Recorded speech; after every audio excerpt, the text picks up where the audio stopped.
Assalamualaikum warahmatullahi wabarakatuh dan salam sejahtera. Kembali lagi bersama saya Rusdi Sharif. Baiklah, pada kali ini saya akan menjelaskan persyaratan terbaru terbang bersama AirAsia, yang mana pada video sebelumnya saya menerangkan syarat penerbangan domestik ya. Jadi pada kali ini syarat penerbangan internasional bagi yang terbang bersama AirAsia. Jadi sebelum kita lanjutkan, layan ni dulu.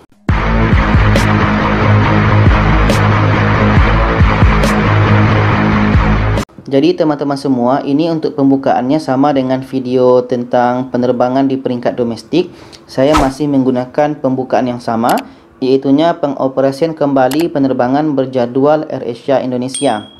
Di bawah sini disebutkan bahawa sehubungan dengan alasan operasional dan perkembangan situasi pandemi COVID-19, AirAsia Indonesia akan menyesuaikan pengoperasian penerbangan berjadual rute internasional dan domestik secara bertahap dan akan dimulai pada tanggal 8 Jun 2020 pada rute tertentu.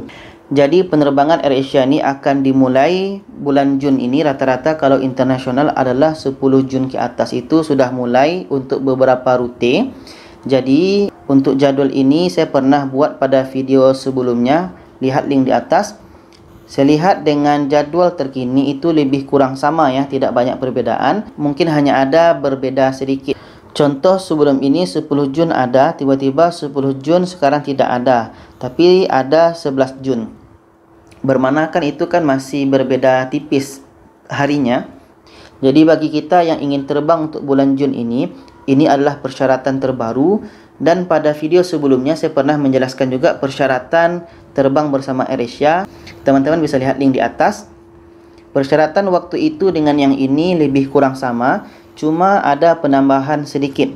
Jadi kita akan lihat penambahannya. Kita akan terus ke linknya.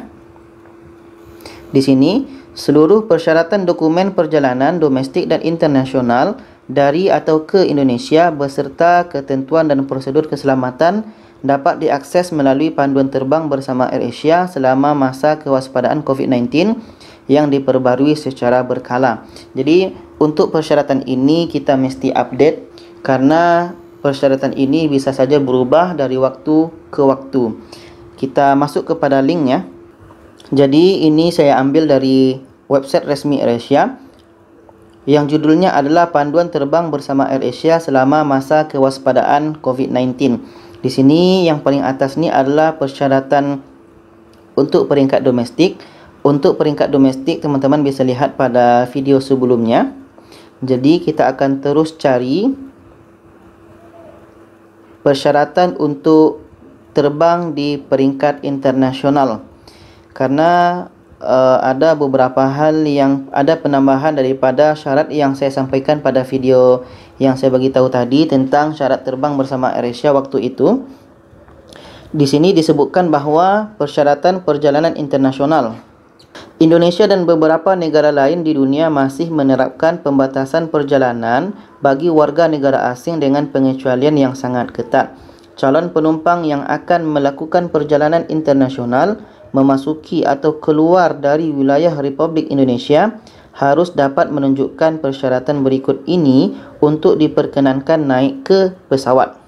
Okey, yang pertama adalah identitas diri, paspor atau tanda pengenal lainnya. Paspor kita punya dan tanda pengenal ini seperti KTP ya. Jadi KTP ini pastikan ada juga bersama kita ketika waktu kita mau terbang itu. Yang kedua, sertifikat kesihatan dalam bahasa Inggris yang berlaku maksimal 7 hari sejak diterbitkan oleh fasilitas kesihatan dari negara asal. Jadi, sebelum ini saya pernah bagi tahu bahawa kita bisa pulang ke negara kita Indonesia kalau sudah sampai di bandara. Kita hanya perlu tunjukkan tiket. Dengan adanya tiket, kita bisa pulang ke Indonesia. Di video itu saya bagi tahu, lihat linknya di atas. Di situ saya bagi tahu bahawa syarat tiket ini adalah syarat daripada negara Malaysia. Sedangkan ini adalah syarat daripada negara kita Indonesia. Jadi syarat ini sudah diberlakukan kembali Maka sertifikat kesihatan dalam bahasa Inggeris ini yang berlaku maksimal 7 hari sejak diterbitkan oleh fasilitas kesihatan dari negara asal. Jadi teman-teman harus ada juga sertifikat kesihatan ini ya, berkenaan dengan tempat-tempat di mana kita bisa mendapatkan surat kesihatan ini. Teman-teman bisa lihat video saya sebelumnya tentang ujian saringan COVID-19 judulnya. Jadi lihat saja video itu. Di situ saya jelaskan di mana tempat-tempat kita bisa buat surat kesihatan dan berapa bayarannya sekali. Yang ketiga adalah mengisi kartu kewaspadaan kesihatan elektronik atau EHAK sebelum berangkat. Untuk kartu kewaspadaan EHAK ini saya pun pernah membuat tutorialnya. Jadi teman-teman lihat saja video saya sebelumnya tentang cara mengisi kartu EHAK ini ya. Yang keempat, khusus penumpang dari atau ke DKI Jakarta diharuskan memiliki surat izin keluar masuk atau SIKEM yang dapat diproses di alamat ini ya. Sama dengan yang nomor 3 tadi, EHAK ini bisa kita melalui aplikasi EHAK di Android saja. Ingat ya, di Android. Atau kita masuk ke link ini untuk mengisi aplikasi EHAK ini. Sedangkan yang nomor 4 ini adalah bagi yang tujuannya ke Jakarta saja, atau dari atau ke Jakarta.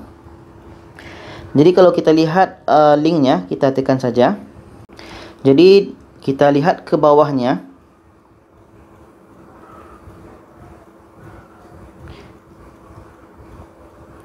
Oke, di sini kita cari persyaratan.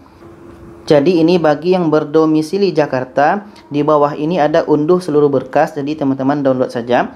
Sedangkan yang di bawah ini yang berdomisili di non Jabodetabek. Jadi nanti berkasnya bisa di-download di bawah ini ya. Sedangkan syarat yang kelima adalah khusus penumpang tujuan akhir Bali wajib menunjukkan hasil tes PCR, bukan rapid test dengan hasil negatif dan mengisi formulir ini. Kita lihat saja linknya. Ini adalah penampilannya dan kita download sini format surat pernyataan. Jadi di sini syaratnya hanya ada 5. Perbedaan pada video sebelumnya yang pernah saya bahas tentang syarat terbang bersama AirAsia ini, tambahannya ada 2, yaitu nomor 4 dengan nomor 5 ya. Sedangkan di mana letak posisi surat perjalanan dari kedutaan, ini menurut kabar yang saya terima, gunanya nanti adalah ketika kita sudah sampai di negara kita Indonesia, nanti di pintu masuk itu akan ditanya surat perjalanan dari kedutaan. Kita bawahnya lagi. Calon penumpang yang akan melakukan perjalanan internasional diharapkan mempelajari dan memenuhi persyaratan keimigrasian negara atau wilayah transit maupun tujuan. Untuk informasi selengkapnya, silahkan kunjungi situs resmi imigrasi negara bersangkutan atau periksa daftar negara dengan pembatasan perjalanan. Jadi itu saja teman-teman tentang syarat terbang bersama AirAsia untuk saat ini. Sampailah nanti kita terbang bulan Jun, dan syarat ini berlaku sampai ada peraturan baru lagi yang dikeluarkan oleh AirAsia atau ada pembatalan oleh pihak maskapai AirAsia. Seandainya ada pembatalan, maka syarat-syarat ini tidak diperlukan lagi. Tapi untuk ke depan ini, bagi yang terbang bulan Juni, itu syarat ini sangat diperlukan ya.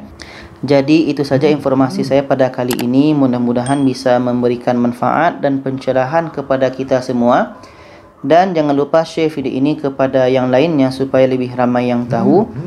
Terima kasih dan wassalamualaikum warahmatullahi wabarakatuh.